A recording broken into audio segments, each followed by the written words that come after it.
ఈరోజు తెలంగాణ భవన్లో భారత రాష్ట్ర సమితి ఆధ్వర్యంలో జరుగుతున్న ఈ అత్యంత కీలకమైన మీడియా సమావేశానికి వచ్చిన ప్రింట్ మరియు ఎలక్ట్రానిక్ మీడియా మిత్రులందరికీ కూడా హృదయపూర్వక ధన్యవాదాలు మరియు నమస్కారం. మిత్రులారా, మొట్టమొదట భారత రాష్ట్ర సమితి తరపున నిన్న మయన్మార్ మరియు థాయిలాండ్లో జరిగిన ఘోరమైన భూకంపంలో చనిపోయిన వేలాది మందికి మరి క్షతగాత్రులకందరికీ కూడా ప్రగాఢ సానుభూతి తెలియజేస్తున్నాం. వారి కుటుంబాలు, క్షతగాత్రుల కుటుంబాలు వెంటనే కోలుకోవాలని భారత రాష్ట్ర సమితి తరపున ప్రార్థిస్తున్నాం. అదేవిధంగా మరి ఈరోజు తెలంగాణ రాష్ట్రంలో ఒక రాక్షస పాలన నడుస్తుంది, రాబందుల పాలన నడుస్తుంది అని చెబుతూ మరి ఈరోజు ప్రజలను కాపాడాల్సిన ముఖ్యమంత్రి, వ్యవస్థను కాపాడాల్సిన ముఖ్యమంత్రి, ప్రజలకు నిరంతరం రక్షణ కల్పించి రాజ్యాంగ హక్కులను కాపాడాల్సిన హోంమంత్రి, ఇవి రెండు ఒకటే వ్యక్తి చేతిలో 83 కేసులు ఎదుర్కొంటున్న ఒక వ్యక్తి రేవంత్ రెడ్డి చేతిలో ఈ రెండు శాఖలు ఉండడం, దానివల్ల తెలంగాణ అనేది పూర్తిగా అన్న విషయం తెలంగాణ ప్రజలకు చెప్పడం కోసం రోజు ఈ పత్రికా సమావేశం మీరు చూసిండ్రు. తెలంగాణ ప్రజలందరూ కూడా తమ కళ్ళతో చూసిండ్రు, మీడియా అందరూ కూడా చూసిండ్రు. గత పక్షం రోజుల పాటు జరిగిన అసెంబ్లీ సమావేశాల్లో భారత రాష్ట్ర సమితి నాయకులు పెద్దలు తెలంగాణ తొలి ముఖ్యమంత్రి కేసీఆర్ గారు, అదేవిధంగా తెలంగాణ భారత రాష్ట్ర సమితి వర్కింగ్ ప్రెసిడెంట్ కేటీఆర్ గారు, అలాగే సీనియర్ నాయకులు మాజీ మంత్రి హరీష్ రావు గారు, మరెందరూ మాజీ మంత్రులు, అదేవిధంగా ఎమ్మెల్యేలు ఆధారాలతో సహా కాంగ్రెస్ పార్టీ ఏ విధంగా తెలంగాణ ప్రజలను మోసం చేసింది, ఇంకా ఎంత ఘోరంగా మోసం చేయ ఎక్కడ కూడా రాజ్యాంగాన్ని అగౌరవపరచకుండా చట్టాన్ని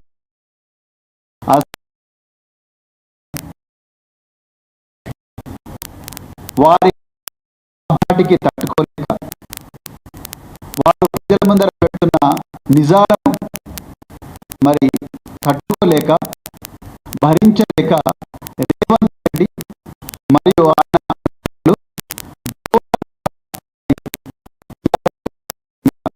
సోషల్ మీడియా మీద విపరీతమైన కేసులు పెట్టింది.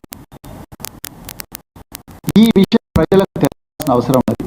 అసెంబ్లీలో భారత రాష్ట్ర సమితి నాయకులు ప్రజల పక్షాన ఉండి పోరాడుతున్న విషయాన్ని, ప్రజలకు జరిగిన అన్యాయాన్ని అసెంబ్లీ సాక్షిగా ఫ్లోర్ మీద గణాంకాలతో సహా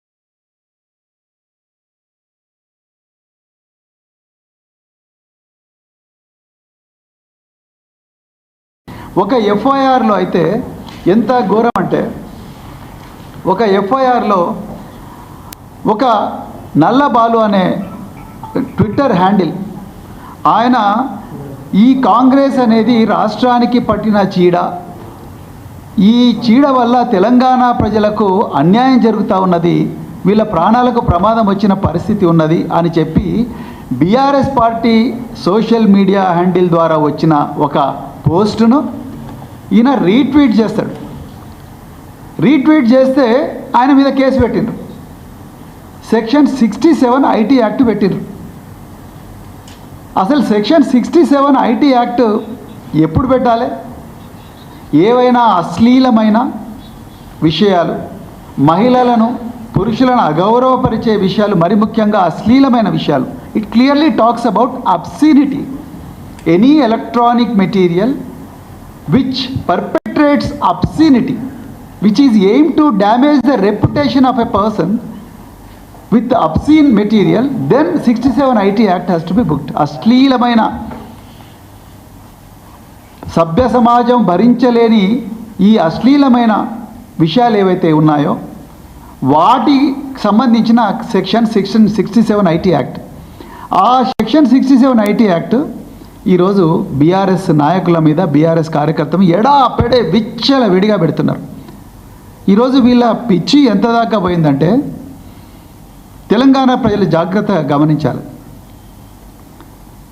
2023లో దేశంలోనే మొట్టమొదటిసారిగా కేటీఆర్ గారి ఆలోచనల మేరకు, వారి నాయకత్వంలో తెలంగాణ సైబర్ సెక్యూరిటీ బ్యూరో అనే ఒక కొత్త ఆర్గనైజేషన్ పెట్టినారు. చాలా మార్గదర్శనంతో, గొప్ప ఆలోచనతో తెలంగాణలో ప్రజలు సురక్షితంగా ఉండాలి, తెలంగాణలో పనిచేసే కంపెనీల డేటా సురక్షితంగా ఉండాలి, తెలంగాణ ప్రజల మీద ఎలాంటి సైబర్ క్రైమ్ జరగకూడదు, తెలంగాణ ప్రజలు నిరంతరం అప్రమత్తంగా ఉండాలి, తెలంగాణ మీద ఎలాంటి పాశ్చాత్య దేశం కూడా దాడి జరపకూడదు అని చెప్పి తెలంగాణ సైబర్ సెక్యూరిటీ బ్యూరో పెట్టినరు 2023లో. ఈ 2023లో పెట్టిన సైబర్ సెక్యూరిటీ బ్యూరో నా దగ్గర ఉంది, నేను క్లియర్గా ఇప్పుడు మన కళ్ళ ముందర కనిపిస్తుంది. ఈ సైబర్ సెక్యూరిటీ బ్యూరో వాళ్ళ ఎయిమ్ అండ్ ఆబ్జెక్టివ్ ఏంటి, వాళ్ళ మిషన్ ఏంటి? ఒక్కటే, ఈ తెలంగాణలో పబ్లిక్ కానీ, పబ్లిక్ ఇన్స్టిట్యూషన్స్ కానీ సైబర్ థ్రెట్స్ నుంచి కాపాడాలి. రేపు నార్త్ కొరియా నుంచో, లేకపోతే చైనా నుంచో, లేకపోతే పాకిస్తాన్ నుంచో, లేకపోతే ఇంకెక్కడో ఆఫ్రికా నుంచో మన రాష్ట్రంలో ఉండే ఐటీ కంపెనీల మీద కానీ, మన గవర్నమెంట్ మీద కానీ, national informatics centre digital infrastructure పక్కనే కూతవేటు దూరంలో ఉండే పోలీస్ కమాండ్ అండ్ కంట్రోల్ సెంటర్లోనే ఉంటుంది సైబర్ సెక్యూరిటీ బ్యూరో. ఈరోజు ఇక్కడ మనం మాట్లాడుతున్నాం, అక్కడ రేవంత్ రెడ్డి మాట్లాడుతున్నాడు. సో ఆ సైబర్ సెక్యూరిటీ బ్యూరో ఈ డిజిటల్ ఇన్ఫ్రాస్ట్రక్చర్ను కాపాడడం కోసం పెట్టినారు. అదేవిధంగా సామాన్య ప్రజలు ఈ సైబర్ క్రైమ్స్ నుంచి మోసపోకుండా, అది ఆన్లైన్ ఫ్రాడ్ కావచ్చు, అదేవిధంగా డిజిటల్ ఫ్రాడ్ కావచ్చు, అదేవిధంగా మరి బెట్టింగ్ ఫ్రాడ్ కావచ్చు, క్రిప్టో ఫ్రాడ్స్ కావచ్చు, స్టాక్ మార్కెట్ ఫ్రాడ్స్ కావచ్చు, పిగ్ బుచరింగ్ కావచ్చు, డేటింగ్ ఫ్రాడ్స్ కావచ్చు, స్టాక్ మార్కెట్ స్కామ్స్ కావచ్చు, డిజిటల్ అరెస్ట్ స్కామ్స్ కూడా కావచ్చు. వీటన్నిటి నుంచి నిరంతరం ప్రజల్ని అప్రమత్తం చేసి ప్రతి కంపెనీకి కూడా సెక్యూరిటీ ఫైర్ వాల్స్ కరెక్ట్గా ఉన్నాయా లేదా, ఎందుకంటే వేల కోట్ల రూపాయల ట్రాన్సాక్షన్స్ జరుగుతూ ఉంటాయి, లక్షలాది మంది, కోట్లాది మంది ప్రజల జీవితాలు వీటి మీద ఆధారపడుతున్నాయి. వీటి గురించి మనం కాపాడే రాబోయే రోజుల్లో ప్రపంచం అంతా డిజిటైజ్ కాబోతున్నదన్న ఒక గొప్ప దార్శనికతని కేటీఆర్ గారు పెట్టారు ఈ తెలంగాణ సైబర్ సెక్యూరిటీ బ్యూరో. కానీ ఈరోజు తెలంగాణ ప్రజలు తెలుసుకోవాల్సిన విషయం ఏంటంటే, ఈ సైబర్ సెక్యూరిటీ బ్యూరోను రేవంత్ రెడ్డి హోంమంత్రిగా ఉండి ఈ సైబర్ సెక్యూరిటీ బ్యూరోను ఈ చిన్న సోషల్ మీడియా యాక్టివిస్టుల మీద పోలీస్ కేసులు పెట్టడానికి వాడుతూ ఉన్నారు. అది కూడా ఎంత ఘోరం అంటే, సువమోటో ఆ కానిస్టేబుళ్లకు వాళ్ళు ఏం చేస్తున్నారో కూడా తెలియదు, వాళ్ళు కన్నీరు ముండేరుగా ఏడుస్తూ ఉన్నారు. మమ్మల్ని పెట్టమంటున్నారు, మమ్మల్ని ఈ ఎఫ్ఐఆర్ రాయమంటున్నారు, మేము రాస్తూనే ఉన్నాం. వాళ్ళు ఏం రాస్తున్నారో వాళ్ళకు తెలియదు. వాళ్ళకు ఒకటి మెసేజ్ వస్తుంది, ఆ మెసేజ్ను కాపీ పేస్ట్ చేస్తున్నారు, పేస్ట్ చేసి దాన్ని ఎఫ్ఐఆర్గా మారుస్తూ ఉన్నారు. అసలు సైబర్ సెక్యూరిటీ బ్యూరో చేయాల్సిన పని ఏంటి? ఈ రాష్ట్రంలో ప్రజలను డిజిటల్ ఫ్రాడ్స్ నుంచి రక్షించాలి కదా. ఈ రాష్ట్రంలో కంపెనీలను డిజిటల్ ఫ్రాడ్స్ నుంచి, అటాక్స్ నుంచి, హ్యాకింగ్స్ నుంచి రక్షించాలి కదా. ఈ రాష్ట్రంలో గవర్నమెంట్ డిజిటల్ ఇన్ఫ్రాస్ట్రక్చర్ను సురక్షితంగా ఉంచాలి కదా. ఈ రాష్ట్రంలో నేను ఇంతకుముందు చెప్పిన ఫ్రాడ్స్ అన్నిటి మీద ప్రజల మీద క్రైమ్స్ కాకుండా చూడాలి కదా. ఇలా మనం డేటా చూస్తే, క్రైమ్ రికార్డ్స్ బ్యూరో డేటా చూస్తే డీజీపీ గారి ప్రెస్ కాన్ఫరెన్స్లో చెప్పారు, పోయిన సంవత్సరం ఈ రాష్ట్రంలో 43% సైబర్ క్రైమ్స్ పెరిగినాయి. మరి సైబర్ క్రైమ్స్ తగ్గించాల్సిన బాధ్యత ఎవరిది? సైబర్ సెక్యూరిటీ బ్యూరోది. వీళ్ళకు లక్షల రూపాయలు, కోట్ల రూపాయల శాలరీ వస్తూ ఉన్నది. సీనియర్ మోస్ట్ ఐపీఎస్ ఆఫీసర్లు ఉంటారు. మా అధినాయకులు కేసీఆర్ గారు ఎవ్వరు, ఏ ఆఫీసర్ పేరు కూడా మనం తీసుకోకూడదు, మనకు ఆఫీసర్లు శత్రువులు కాదు, మనం వ్యవస్థలో ఉండే లోపాల గురించే మాట్లాడాలని చెప్పినారు. కాబట్టి మేము ఏ ఆఫీసర్ గురించి మాట్లాడడం లేదు. కానీ ఈరోజు సైబర్ క్రైమ్స్ కంట్రోల్ చేయాల్సిన బాధ్యత ఎవరిది ఉంది? సైబర్ సెక్యూరిటీ బ్యూరోది ఉంది. ఈ సైబర్ సెక్యూరిటీ బ్యూరోలో ఉండే ఆఫీసర్లందరూ ఈరోజు చేస్తున్న పనేంది? టీఆర్ఎస్ నాయకుల మీద అక్రమంగా కేసులు పెట్టడం మాత్రమే చేస్తున్నారు. వీళ్ళు ఇంకా ఏమీ చేస్తలేరు, సుమోటో చేస్తున్నారు. ఇంకా రెండవది, ఈ ఎఫ్ఐఆర్లో చాలా చోట్ల కూడా ఒక కొత్త పదం కనిపెట్టినారు వీళ్ళు, సైబర్ పెట్రోలింగ్ అని. చాలా మంచిగా ఉంది, సైబర్ పెట్రోలింగ్ కనిపెట్టినారు. నేను ఇవాళ రేవంత్ రెడ్డి గారిని అడుగుతున్నా, అయ్యా మీ cyber security bureau cyber patrolling చేస్తున్నది, మరి సైబర్ పెట్రోలింగ్ చేస్తున్నప్పుడు బీఆర్ఎస్ నాయకులు, కాంగ్రెస్ ఈ రాష్ట్రానికి పట్టిన చీడ, ఈరోజు ప్రతి చోట కూడా కుంభకోణాలు జరుగుతున్నాయి, రైతులు కన్నీళ్లతో ఏడుస్తూ ఉన్నారు అని చెప్పి ఏవైతే వీడియోలు ఉన్నాయో, ఆ స్టేట్మెంట్లు ఉన్నాయో అవి మాత్రమే మీకు కనిపిస్తున్నాయి. మీరు గాంధీ భవన్ దగ్గర కళ్ళు మూసుకుంటున్నారు, బీజేపీ ఆఫీస్ దగ్గర కళ్ళు మూసుకుంటూ ఉన్నారు, కాంగ్రెస్ ఎంపీలు పెట్టిన ఘోరమైన పోస్టులు కళ్ళు మూసుకుంటూ ఉన్నారు. నేను సైబర్ సెక్యూరిటీ బ్యూరో, మీరు నిజంగా సైబర్ పెట్రోలింగ్ చేస్తుంటే మీకు బీఆర్ఎస్ సోషల్ మీడియా హ్యాండిల్సే కనిపిస్తున్నాయా? ఇలా రేవంత్ రెడ్డి సైన్యం చూడండి ఎంత ఘోరంగా కేటీఆర్ గారి మీద ఘోరంగా మీమ్స్ తయారు చేసి, అదేవిధంగా కేసీఆర్ గారి మీద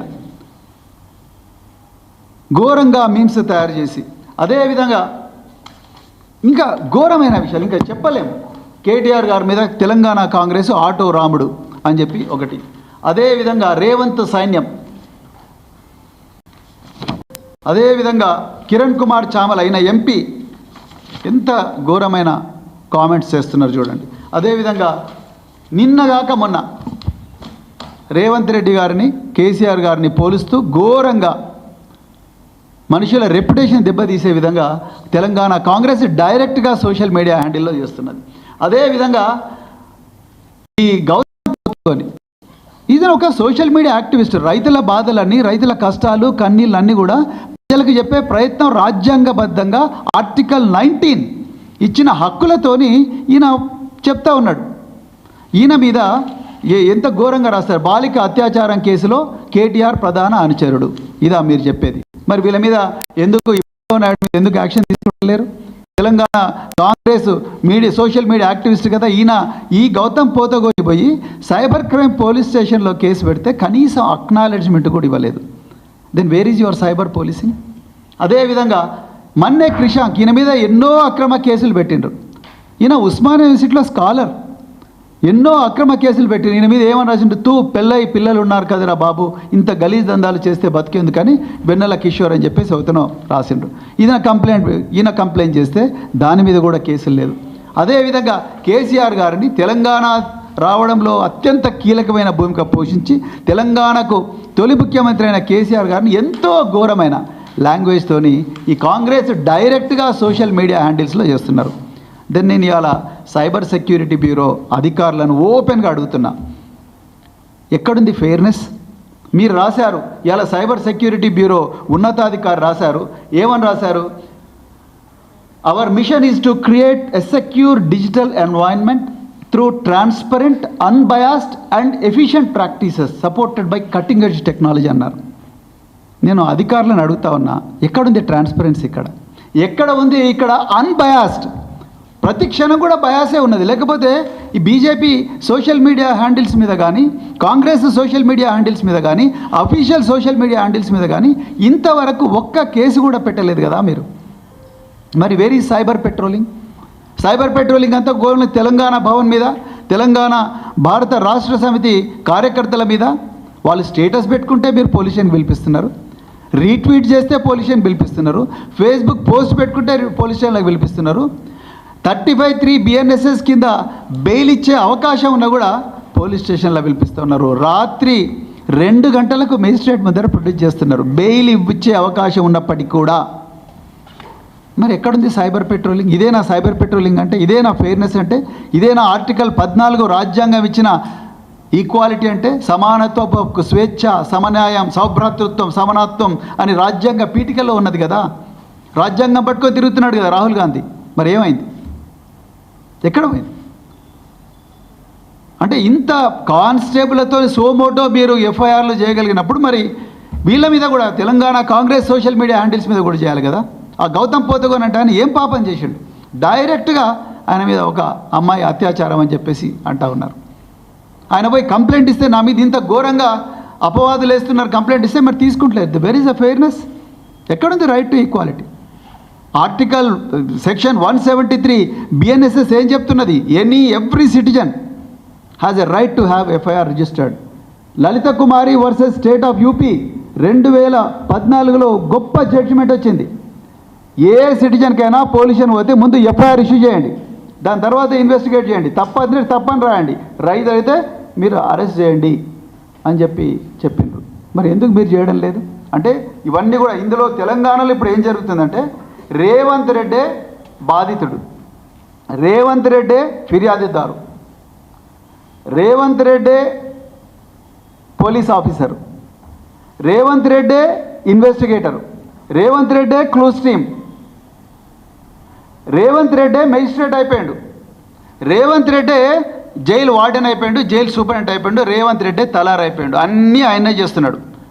తెలంగాణలో 3.5 కోట్ల మంది ప్రజలకు ఏమీ అందరూ సంతోషంగా ఉన్నారంట. ఒక రేవంత్ రెడ్డి మాత్రమే బాధితుడుగా, నేను బాధితుడుగా ఉన్నా, నేను ముఖ్యమంత్రిని, నేను హోంమంత్రిని, నన్ను అనవసరంగా జైల్లో పెట్టిండ్రు, నన్ను అనవసరంగా 16 రోజులు చీకటి నరకకూపంలో పెట్టిండ్రు అని అబద్ధాలు. మళ్ళీ అదే ABN Andhrajyothi open heart with ఆర్కేలోనేమో నన్ను అందరు మంచిగా చూసుకున్నారు. నాకెవరో ఆయన పేరు ఉండే మల్లయ్యనా నాగయ్య అనే ఒక దళితుడని ఆయన నాగయ్య ఒక మాదిగ సమాజానికి చెందిన వ్యక్తి అంటూనే ఉన్నాడు, మళ్ళీ వాడు అంటున్నాడు. ఇదేనా భూస్వామ్య విధానం అంటే? ఇది కాకపోతే ఏంది రేవంత్ రెడ్డి? ఒకవైపు ఏమో నాగయ్య నాకు మంచిగా వంట వండిండు అంటావు, ఇంకోసారి వాడు అంటావు, రెండోదేమో నేను పైన కూర్చున్నా వాడు కింద కూర్చున్నాడు అంటావు. వాడు ఆయన మరి ఇక్కడనే మళ్ళీ అసెంబ్లీ సాక్షినేమో నేను మాదిగోళ్ళు మేమందరం కూడా కలిసే ఉంటాం అంటారు. ఏంది అసలు ఏం జరుగుతున్నది ఇక్కడ? ఇంత ఫ్రస్ట్రేషన్ ఎందుకు మీకు? మీరే ఫిర్యాదుదారు, మీరే బాధితుడు, మళ్ళీ మీరే నిందితుడు, అన్నీ మీరే అవుతున్నారు. నిజానికి నేను మళ్ళీ రిక్వెస్ట్ చేస్తున్నా తెలంగాణ ప్రజలకు, ఒక్కసారి పోలీసు వాళ్ళు చేయాల్సిన పని చేయడం లేదు. నేను తెలంగాణ సైబర్ సెక్యూరిటీ బ్యూరో ఆఫీసుల్లో ఉండే ఆఫీసర్లకు నేను ఒక్కటే రిక్వెస్ట్ చేస్తున్నా, మీరు పక్కనే ఉన్నారు, తెలంగాణ భవన్ పక్కనే ఇంటిగ్రేటెడ్ కమాండ్ అండ్ కంట్రోల్ సెంటర్లో ఉన్నారు. మీకు అద్దాల భవంతి, ప్రపంచంలో ఎక్కడ లేని విధంగా ఫెసిలిటీస్ కేసీఆర్ గారు మీకు ఇచ్చింది. పారదర్శకంగా మీరే రాసుకున్నారు మీ వెబ్సైట్లో, అన్బయాస్డ్ అని చెప్పి, unbiased, transparent and efficient practices అన్నారు. Please try to be unbiased, please try to be transparent, please try to be efficient in controlling corruption, in controlling digital frauds. ఇలా మీరు నిజంగా ఎక్కడ సైబర్ పెట్రోలింగ్ చేయాలి? నేను చెప్తా వినండి. మీరు సైబర్ పెట్రోలింగ్ చేయాల్సింది సెక్రటరియట్లో చేయండి. ఓపెన్ చెప్తున్నా, సెక్రటరియట్లో చేయండి. తెలంగాణ ప్రజలకు న్యాయం జరుగుతుంది. సెక్రటరియట్లో అన్ని HODలకు ఈ ఆఫీస్ అని ఒక పోర్టల్ ఉంటుంది. ప్రతి ఫైల్ కూడా ఎలక్ట్రానిక్ మానిటరింగ్ ఉంటుంది, ఎలక్ట్రానిక్ మూమెంట్ జరుగుతుంది. ప్రతి ఫైల్ కూడా ఫస్ట్ సెక్షన్ ఆఫీసర్ నుంచి, తర్వాత అసిస్టెంట్ సెక్రటరీకి పోతుంది, అసిస్టెంట్ సెక్రటరీ నుంచి డిప్యూటీ సెక్రటరీ పోతుంది, అడిషనల్ సెక్రటరీ పోతుంది, HODకి పోతుంది, ప్రిన్సిపల్ సెక్రటరీకి పోతుంది, ఫస్ట్ ప్రిన్సిపల్ సెక్రటరీ పోతుంది, తర్వాత మినిస్టర్కి పోతుంది. అదే ధరణి పోర్టల్లో అయితే MRO నుంచి మొదలవుతుంది, MRO నుంచి RDOకి వస్తుంది, RDO నుంచి కలెక్టర్కి వస్తుంది, కలెక్టర్ నుంచి CCLకి వస్తుంది. మీరు ఆ పోర్టల్ మీకు దమ్ముంటే, మీ సైబర్ సెక్యూరిటీ వర్క్ నిజంగా దమ్ముంటే మీరు దాంట్లోకి వెళ్ళండి. గో టు ఈ office and then start policing, then you understand where the corruption is. మేం చెప్తాం ఎక్కడుందో corruption. I have evidence. You come to me, I will give you evidence where files are being stopped. ఎక్కడ files ఆపుతున్నారు? Senior citizens అని చూడకుండా, పేద రైతులను చూడకుండా, ఎంఆర్ఓ క్లియర్ చేస్తాడు డిజిటల్ సిగ్నేచర్తోని, ఆర్డీఓ క్లియర్ చేస్తాడు డిజిటల్ సిగ్నేచర్తోని, కలెక్టర్ క్లియర్ చేసి ప్రొసీడింగ్స్ ఇస్తాడు డిజిటల్ సిగ్నేచర్తోని. After that it comes to సీసీఎల్ఏలో కనీసం అంటే 1 సంవత్సరం పాటు ఫైల్స్ వెయిటింగ్ ఉన్నాయి. మరి ఎక్కడ పోయింది సైబర్ సెక్యూరిటీ బ్యూరో? ఎక్కడ మీరు తెలంగాణ ప్రజల ఆస్తులను కాపాడుతూ ఉన్నారు? రైతులు భూములు అమ్ముకోవద్దా? ధరణిలో లోపాలు జరిగినాయి, ఆ లోపాలను సరిదిద్దుకోవడానికి ఒక ప్రొసీజర్ ఉన్నది. మరి మీరు ఎందుకు చేయడం లేదు?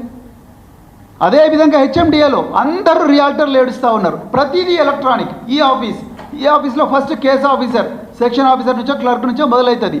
నెక్స్ట్ సెక్షన్ ఆఫీసర్, దాని తర్వాత అసిస్టెంట్ సెక్రటరీ, దాని తర్వాత town planning officer, chief planning officer, city planning officer, దాని తర్వాత కమిషనర్. ఏ ఫైల్ కూడా ప్రతిదీ కూడా ఏ ఆఫీసర్ దగ్గర ఎన్ని నిమిషాలు ఉండాలి, ఎన్ని రోజులు ఉండాలని క్లియర్గా రాసి ఉంటుంది. సర్వీస్ లెవెల్ అగ్రిమెంట్స్ ఉన్నాయి. ఆయన కూడా ఫైల్స్ మూవ్ అవుతలేవు. ఎక్కడైతే అక్కడ పోయి రాజ్యాంగేతర శక్తులు రేవంత్ రెడ్డి బ్రదర్స్ ఉన్నారో అక్కడ ఆర్ఆర్ ట్యాక్స్ కడితేనే ఇక్కడ ఫైల్స్ రిలీజ్ అవుతున్నాయి. ఏది పేపర్ మీద ఉండదు, అంత కమ్యూనికేషన్ ఫేస్ టైం ద్వారా జరుగుతుంది. ఎట్లా కనుక్కుంటారు? ఇక్కడ మీరు ఉండాలి కదా సైబర్ సెక్యూరిటీ బ్యూరో వాళ్ళు. ఇక్కడ సైబర్ సెక్యూరిటీ బ్యూరో వాళ్ళు ఉండి ఎక్కడ తెలంగాణ ప్రజల ఆస్తులు ఎవరు కొల్లగొడుతున్నారు అనేది చూడాల్సిన అవసరం ఉన్నది. మీరు ఇంత సీనియర్ ఆఫీసర్లు, చాలా డెకరేటెడ్ ఆఫీసర్లు, మరి మీ హయాంలో ఇట్లా జరగకూడదు కదా. మీరు రేవంత్ రెడ్డి గారు ఇచ్చిన అక్రమమైన ఆదేశాలు ఒక్కటే రోజు 9 కేసులు ఎట్లా పెడతారండి? నాకు అర్థం కాదు. అది అక్రమ కేసులు. ఇక రేవతి అనే ఒక మహిళా జర్నలిస్ట్ మీద, అదైతే ఘోరం. ఒక రేవతి అనే మహిళా జర్నలిస్ట్ మీద, దిలీప్ కొనతవ్ అనే ఇంకొక యాక్టివిస్ట్ మీద సెక్షన్ 111 బిఎన్ఎస్ కింద పెట్టినరు. అసలు పోలీస్ ఆఫీసర్లు చూస్తున్నారా? చట్టం చదువుతున్నారా మీరు? 111 భారత న్యాయ సంహిత సెక్షన్ దేని గురించి మాట్లాడుతుంది? ఆర్గనైజ్డ్ క్రైమ్ గురించి మాట్లాడుతుంది. వ్యవస్థీకృత నేరాల గురించి మాట్లాడుతున్నది. ఆర్గనైజ్డ్ క్రైమ్ అంటే ఏంటి? హ్యూమన్ ట్రాఫికింగ్, మానవులను అక్రమంగా సరిహద్దులు దాటించడం, వాళ్ళని ఎక్స్ప్లాయిట్ చేయడం, కంబోడియా తీసుకుపోవడం, లేకపోతే థాయిలాండ్ తీసుకుపోవడం, లేకపోతే అమెరికా తీసుకుపోవడం, లాటిన్ అమెరికా తీసుకుపోవడం, వాళ్ళతో చేయరాని పనులు చేయించడం, డ్రగ్స్ స్మగ్లింగ్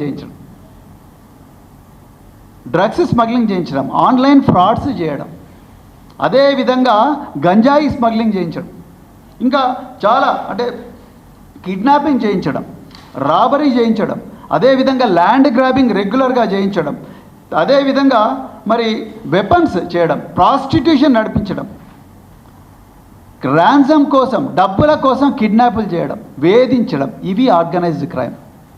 చాలా క్లియర్గా చెప్తా ఉంది సెక్షన్ బిఎన్ఎస్. కేరళలో ఈ మధ్యన జడ్జిమెంట్ వచ్చింది. కనీసం 10 సంవత్సరాల పాటు జరిగితే తప్ప ఇది ఆర్గనైజ్డ్ క్రైమ్ కిందికి రాదు. వీళ్ళ మీద మల్టిపుల్ ఎఫ్ఐఆర్స్ అయి ఉండాలి. నేను చెప్పిన నేరాలు మాత్రమే వస్తాయి. క్లియర్గా సెక్షన్ 111 చెప్పింది. కానీ మీరు రేవతి అనే ఒక జర్నలిస్ట్ మీద, దిలీప్ కొంత మీద పెట్టింది ఏంటి? సెక్షన్ 111 పెట్టినరు. అసలు చదువుతున్నారా మీరు చట్టం? సోషల్ మీడియాలో ప్రజల బాధలను సోషల్ మీడియాలో పోస్ట్ చేస్తే, ఛానల్లో పోస్ట్ చేస్తే అది ఆర్గనైజ్డ్ క్రైమ్ ఎట్లా అవుతుంది? నిజానికి ఈరోజు తెలంగాణలో ఆర్గనైజ్డ్ క్రైమ్ చేస్తున్నది ఎవరు? కాంగ్రెస్ పార్టీ బీజేపీలు 2 కలిసి ఆర్గనైజ్డ్ క్రైమ్ చేస్తున్నాయి. ఇది వాస్తవం. ఎఫ్ఐఆర్లన్నీ కూడా గాంధీ భవన్లో మ్యానుఫ్యాక్చర్ అవుతున్నాయి. ఆర్డర్ ఏమో చీఫ్ మినిస్టర్ ఆఫీస్ నుంచి వస్తుంది. అక్కడి నుండి ఏకదమ్మన 10 మంది కోదాడ నుంచి కొడంగల్ దాకా, అలంపూర్ నుంచి ఆదిలాబాద్ దాకా పోలీస్ స్టేషన్లకు పోతారు. 2 నిమిషాల ఎఫ్ఐఆర్ ఇస్తారు. 9 గంటల 20 నిమిషాలకు కంప్లైంట్ ఇస్తే 10 గంటల 10 నిమిషాలకు ఎఫ్ఐఆర్ అయిపోతుంది. బీఆర్ఎస్ నాయకులు వందలాది కంప్లైంట్స్ ఇచ్చిండ్రు. ఒక్క కంప్లైంట్ కూడా ఇంతవరకు ఎఫ్ఐఆర్ కాలేదు. మరి ఎక్కడ పోయింది? ఎక్కడుంది ఫెయిర్నెస్? నిజంగా ఆర్గనైజ్డ్ క్రైమ్ ఇది కాదా? ఇవాళ కాంట్రాక్టర్స్ అందరు కూడా ఫైనాన్స్ డిపార్ట్మెంట్కి పోయి మాకు 20% ఇచ్చినా కూడా బిల్స్ కావడం లేదంటున్నారు. ఇది ఆర్గనైజ్డ్ క్రైమ్ కాదా? మేము ఎంతోమంది రూలింగ్ పార్టీ ఎమ్మెల్యేలతో పైరవి చేయించినా కూడా మా ఫైల్స్ క్లియర్ కావడం లేదనేది ప్రజలు అంటా ఉన్నారు. రూలింగ్ పార్టీ ఎమ్మెల్యేలు అసెంబ్లీ సాక్షిగా ఈ కొండగల్లో ఏదో బెల్మల అండ్ కొండగల్ అనేది ఒక గ్రామం ఉంటుంది, అక్కడ మరి 100 ఎకరాల భూములు కబ్జాకు గురవుతున్నాయని చెప్పడం అది ఆర్గనైజ్డ్ క్రైమ్ కాదా? ఇది కదా ఆర్గనైజ్ క్రైమ్. మీరు ఇక్కడ ఉండాలి. ఈ సెక్షన్ 111 పెట్టాల్సింది మీ రూలింగ్ పార్టీ మినిస్టర్ల మీద, వాళ్ళ మీద కదా పెట్టాల్సింది. మీరు ఈ జర్నలిస్టుల మీద ఎట్లా పెడతారు? నక్కరేకల్లు లీకేజ్ కేసులో ఒకటే కేసులో 3 ఎఫ్ఐఆర్లు కేటీఆర్ గారి మీద, మన్య క్రిషాంక్ మీద, దిలీప్ కొంత మీద ఎట్లయితాయి? నిజానికి దాంట్లో ప్రధాన నిందితుడు ఎవరు? రేవంత్ రెడ్డి. ఎందుకంటే ఆయన education minister. Under his eyes, under his knows this crime has happened. ఆయన మళ్ళీ చెప్తున్నాడు రేవంత్ రెడ్డి గారు, విద్యాశాఖను కావాలనే నేను పెట్టుకున్నా అంటున్నాడు. మరి మీరు పెట్టుకున్నప్పుడు విద్యార్థులు, నేను సోషల్ వెల్ఫేర్ సెక్రటరీగా పనిచేసిన ఆ నకరేకల్ గురుకుల పాఠశాల నా హయాంలోనే ఉండింది, మా ఆధీనంలో ఉండింది. 2 అంతస్తుల బిల్డింగు, చుట్టూ కాంపౌండ్ వాల్ ఉంటుంది. ఈ కాంపౌండ్ వాల్ ఉన్న బిల్డింగ్లోకి ఈ నిందితులు ముగ్గురు పోలీసులు, 2-3 ముందరున్నారని తెలిసి వెనుక నుంచి పోయి గోడ ఎక్కి మొదటి అంతస్తుకు పోయి అమ్మాయిని భయపెట్టించి ఫోటో తీసుకుంటారంట. బయటికి పోతారంట. బయటికి పోయి జిరాక్స్ సెంటర్కి పోయి జిరాక్స్లో మొత్తం కూడా ఆన్సర్లు అన్నీ రాయించుకొని వాట్సాప్లో సర్క్యులేట్ చేస్తారు. అసలు నిందితులు ఎవరు ఇక్కడ? అక్కడున్న పోలీస్ అధికారులు, అక్కడున్న నిందితులు ఎవరైతే కాంగ్రెస్ పార్టీలో అక్కడున్న ఎమ్మెల్యే వేముల వీరేశంతో తిరిగిన వ్యక్తులు, వాళ్ళందరూ సోషల్ మీడియా హ్యాండిల్స్లు చాలా క్లియర్గా ఉంది. అవి ప్రజలకు చెప్పే ప్రయత్నం చేసిండు మన్య క్రిషాంక్. ఆయన నేరస్తుడు ఎట్లయితాడండి? నేరస్తుడు కావాల్సింది అక్కడున్న డిఈఓ, ఎంఈఓ, ఆ ఎగ్జామినేషన్ సూపరింటెండెంట్, అక్కడున్న బందోబస్తులు ఉన్న పోలీస్ ఆఫీసర్ కదా. మరి ఎట్లా ఆయన నేరస్తుడు ఎట్లా అవుతాడు? అదేవిధంగా సుప్రీంకోర్టు చాలా క్లియర్గా చెప్పింది, డివిజన్ బెంచ్ కూడా చెప్పింది, ఒకటే ఇష్యూలో ఒకటే ఎఫ్ఐఆర్ ఇష్యూ చేయాలి. 3 ఎఫ్ఐఆర్లు ఎట్లా ఇష్యూ చేస్తారు? 3 ఎఫ్ఐఆర్ అంటే మీకు ఏం చేయాలనో తోస్తలేదు. బీఆర్ఎస్ పార్టీ మీ తప్పులను ప్రతిరోజు కూడా ప్రజల పక్షాన నిలబడి ఎండగడతా ఉన్నది.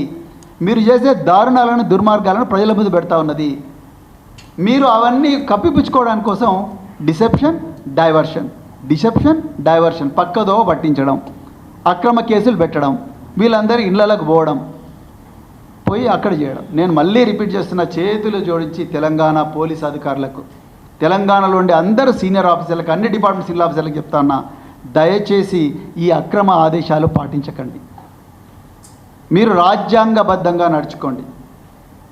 మళ్ళీ చెప్తున్నాం, మీరు ఎవరైతే పారదర్శకంగా మీ వృత్తి చేస్తారో, ప్రజల ప్రయోజనాలే పరమావధిగా వాళ్ళ ప్రయోజనాలు గుండెలో పెట్టుకొని మీరు పని చేస్తారో, మిమ్మల్ని అందరినీ కూడా రాబోయే బీఆర్ఎస్ ప్రభుత్వం మళ్ళీ గుర్తిస్తుంది. మీరు మాకు సాయం చేయమని మేము అంటలేము, దయచేసి we're not going to ask that. We're the last persons, we're the last party to ask you to do us a favor. No, we don't want any favor. The greatest favor that you can do as officers is to maintain transparency, maintain fairness, be impartial. పారదర్శకంగా, నిష్పక్షపాతంగా ప్రజల ప్రయోజనాలు పరమావధిగా పెట్టుకొని పనిచేయండి. ఈ ప్రభుత్వం మిమ్మల్ని సస్పెండ్ చేయొచ్చు, ఈ ప్రభుత్వం మీ మీద అక్రమంగా ఛార్జ్ మెమోలు ఇవ్వచ్చు, ఈ ప్రభుత్వం మిమ్మల్ని జైలుకు పంపించవచ్చు కాక, కానీ జైలు కంటే గుర్తుకొచ్చింది ఆ గొర్రెల స్కామ్లో ఆ హెచ్ఓడి, ఆయనకు నెక్స్ట్ డే ప్రమోషన్ వస్తుంది. పాపం గిరిజనుడు ఆయన, కొడంగల్ నియోజకవర్గం, రేవంత్ రెడ్డి నియోజకవర్గమే. ఏ ఉట్టి పుణ్యానికి జైల్లో 52 రోజులు వేసిండ్రు. 52 రోజులు వేసిన ఆయన ఇంట్లో ఒక్క పైసా దొరకలేదు. పోలీసులు కనీసం ఆయన ఇంటికి కూడా పోలేదు. 52 రోజులు జైల్లో పెట్టిండ్రు. ఎందుకు అంటే వాళ్ళకి మాట్లాడేటోడు ఎవరు లేడు, ఏమి ఒక్క పైసా కూడా రికవర్ కాలేదు. అలాంటి పరిస్థితి ఉన్నది. అందుకొరకు మీరెవ్వరు కూడా ఆఫీసర్లు, దయచేసి మీరెవ్వరు కూడా ఎవరికి భయపడాల్సిన అవసరం లేదు. మీరు బాగా పనిచేయండి, పారదర్శకంగా పనిచేయండి. మీరు ఎవరు తప్పు చేస్తే వాళ్ళ మీద కేసు, మేము తప్పు చేస్తే మా మీద కేసులు పెట్టండి. కానీ కాంగ్రెస్ వాళ్ళు తప్పులు చేస్తే కళ్ళు మూసుకొని వాళ్ళను మీరు గుండెలో పెట్టుకొని కాపాడుకుంటే మాత్రం ప్రజలు చూస్తూ ఊరుకోరు. బీజేపీ వాళ్ళు తప్పులు చేస్తే వాళ్ళను కూడా మీరు కేసులు పెట్టాలి. అప్పుడే ఫెయిర్నెస్ అనేది ఉంటుంది, అప్పుడే జనాలు నమ్ముతారు. అప్పుడు రాబోయే బీఆర్ఎస్ ప్రభుత్వం మీకు యాక్సిలరేటెడ్ ప్రమోషన్లు ఇచ్చే ప్రయత్నం కూడా చేస్తుంది. మిమ్మల్ని అందరికీ కేసీఆర్ గారి మెడల్స్ ఇస్తాం, మీరు మంచిగా పనిచేస్తారు, పారదర్శకంగా పనిచేయండి. తెలంగాణ మెడల్స్ ఇస్తాం. మా అందరికీ అప్పుడు 2017లో చాలామంది ఆఫీసర్లకు తెలంగాణ ఎక్సలెన్స్ అవార్డ్స్ ఇచ్చిండ్రు. ఇంత గొప్ప గౌరవం దక్కుతుంది మీరు పారదర్శకంగా పనిచేస్తే. మీరు ఇప్పటిలాగానే వాళ్ళు అక్కడ గాంధీ భవన్లో కంప్లైంట్ మ్యానుఫ్యాక్చర్ కాగానే మీరు పోయి పోలీస్ స్టేషన్లో కంప్లైంట్ చేసి గుడ్డిగా సుమోటో కేసులు పెడితే రాబోయే రోజుల్లో తీవ్రమైన పరిణామాలు ఉంటాయి. మీరు రిటైర్ అయినా, మీరు ట్రాన్స్ఫర్ అయినా ఎఫ్ఐఆర్ మాత్రం మీరు చించేయలేరు. మీరు చించేయాలనుకున్న కోర్టులో ఎఫ్ఐఆర్ ఉంటుంది. Everything is digitised. మా ప్రభుత్వం వచ్చిన తర్వాత మేము ఈ రికార్డులు అన్నింటిలోకి పోతాం. పోయిన తర్వాత ఈ అక్రమాల మీద, ఈ పోలీసు రేవంత్ రెడ్డి ఆదేశాలకు ఈ దారుణాల మీద ఎవరైతే పోలీస్ ఆఫీసర్లు ఉన్నారో, ఉదాహరణకు సిద్దిపేట కమిషనర్ ఆఫ్ పోలీస్, మీరు ఇలా సోమోటో పెట్టిర్రు మేడం. మీరు సోమోటో పెట్టి ఒక సోషల్ మీడియా యాక్టివిస్ట్ మీద చేయని నేరానికి అతని మీద మీరు కేసు పెట్టారు. కానీ హరీష్ రావు గారిని, కేటీఆర్ గారిని పెట్రోలు పోసి చంపుతామన్న మైనంపల్లి హనుమంతరావు మీద మీరు ఇంతవరకు ఎఫ్ఐఆర్ బుక్ చేయలేదు. This we will remember. మేము రిక్వెస్ట్ చేసినా మీరు ఏం చేశారు? పబ్లిక్ ప్రాసిక్యూటర్కి పంపించి లీగల్ ఒపీనియన్ తీసుకుని సివిల్ కేసు అన్నారు. ఒక మనిషి ఇంకొక మనిషిని పెట్రోల్ పోసి చంపుతామంటే సివిల్ కేసు ఎట్లయితుంది మేడం? డీజీపీ గారిని కూడా రిక్వెస్ట్ చేస్తున్నాం. మొన్న మా అగ్రనాయకులు, మా సీనియర్ నాయకులు హరీష్ రావు గారు 6 మంది ఎమ్మెల్యేలు కలిసి డీజీపీ గారి దగ్గరికి పోయి ఈ విధంగా 35(3) BNSSలో స్టేషన్ బెయిల్ ఇవ్వాల్సి వచ్చినా ఈరోజు మాకు స్టేషన్ బెయిల్ ఇవ్వడం లేదు అని చెప్పి రిప్రజెంట్ చేసినా కూడా మాకు ఇంతవరకు యాక్షన్ లేదు. So we're going to remember all these things. రాబోయే బీఆర్ఎస్ ప్రభుత్వంలో తప్పకుండా ఒక ట్రిబ్యునల్ వేస్తాం. ట్రిబ్యునల్ వేసి ఏ అధికారులు అయితే చట్టాన్ని ఉల్లంఘించి రాజ్యాంగం ఇచ్చిన ప్రాథమిక హక్కులు ఆర్టికల్ 14, ఆర్టికల్ 19, ఆర్టికల్ 20, ఆర్టికల్ 21 జీవించే హక్కును హరించే ప్రయత్నం చేసినరో, చట్టం చెప్పకుండా చట్టాన్ని అతిక్రమించి పనిచేసినరో, రేవంత్ రెడ్డి ఆఫీస్ చెప్పిన అక్రమ ఆదేశాలను పాటిస్తూ ప్రజల జీవితాలతో ఆడుకునే ప్రయత్నం చేసినరో, ఆ ఆఫీసర్లు భారీ మూల్యం చెల్లించుకునే ప్రమాదం ఉన్నది. నేను వారి కుటుంబాలకు ప్రత్యేకించి చేతులు జోడించి నేను కోరుకుంటున్నా, మళ్ళీ మీ ఇళ్లలో చెప్పండి, దయచేసి ఈ పనులు చేయకమని చెప్పండి. మీరు మాకు ఫేవర్ చేయాల్సిన అవసరం లేదు. మళ్ళీ చెప్తున్నా, we don't need any favour from you. All the favor that we are requesting, we are praying for is fairness, transparency and efficient handling of the entire thing. అదొక్కటే మేము కోరుకుంటాం, అంతే తప్ప దయచేసి మీరందరూ కూడా ఎఫిషియెంట్ పీపులే. మా పార్టీ ప్రభుత్వంలో ఉన్నప్పుడు 10 సంవత్సరాలు మీరందరూ కూడా బాగా పనిచేసినారు. అప్పుడు బాగా పనిచేసిన వాళ్ళందరినీ కూడా చాలా గొప్పగా చూసుకున్నారు. కానీ ఈరోజు ఇప్పుడొచ్చిన కాంగ్రెస్ ప్రభుత్వం వాళ్ళ దోపిడీ నిరంతరంగా సాగించడం కోసం మీ అందరి జీవితాలతో మిమ్మల్ని పావులుగా వాడుకుంటూ మీ అందరితోనే ఈ తప్పుడు పనులు చేస్తూ ఉన్నారు. దయచేసి వాళ్ళ ఆ చదరంగంలో మీరు పావులు కాకండి. ఆ దోపిడీ వ్యవస్థలో మీరు భాగస్వామి కాకండి. మీకు కూడా కుటుంబాలు ఉన్నాయి, మీకు కూడా గొప్ప సర్వీస్ ఉన్నది, మీకు కూడా కెరియర్ ఉన్నది. అందుకొరకు మళ్ళొకసారి రిక్వెస్ట్ చేస్తూ ఈరోజు తెలంగాణ సైబర్ సెక్యూరిటీ బ్యూరో రాజకీయ ప్రయోజనాల కోసం రేవంత్ రెడ్డి ప్రభుత్వం వాడుకుంటున్న విధానాన్ని ఖండిస్తూ అదేవిధంగా ఈ కేసులన్నీ కూడా వెంటనే ఉపసంహరించుకోవాలని చెప్పేసి రిక్వెస్ట్ చేస్తూ మరొకసారి ఈ Telangana cyber security bureau, Telangana ప్రజలు ఎక్కడైతే బాధల్లో ఉన్నారో ఆ బాధల కారకులైన ఈ మినిస్ట్రీలు ఎవరైతే ఉన్నారో ఆ మినిస్ట్రీలలో పెట్రోలింగ్ చేయాలని, సెక్రటరియట్ కారిడార్లో పెట్రోలింగ్ చేయాలని, మంత్రుల ఇళ్ళ దగ్గర పెట్రోలింగ్ చేయాలని, సెక్రటరియట్ చుట్టూన్న హోటళ్ళల్లో పెట్రోలింగ్ చేయాలని, మంత్రుల ఓఎస్డీలు పిఎస్లు చేస్తున్న దుర్మార్గాల దగ్గర పెట్రోలింగ్ చేయాలని, గాంధీ భవన్ ముందర పెట్రోలింగ్ చేయాలని, బీజేపీ ఆఫీస్ ముందర పెట్రోలింగ్ చేయాలని చెప్పేసి డిమాండ్ చేస్తూ ఈ పత్రికా సమావేశాన్ని ముగిస్తున్నాం. జై తెలంగాణ.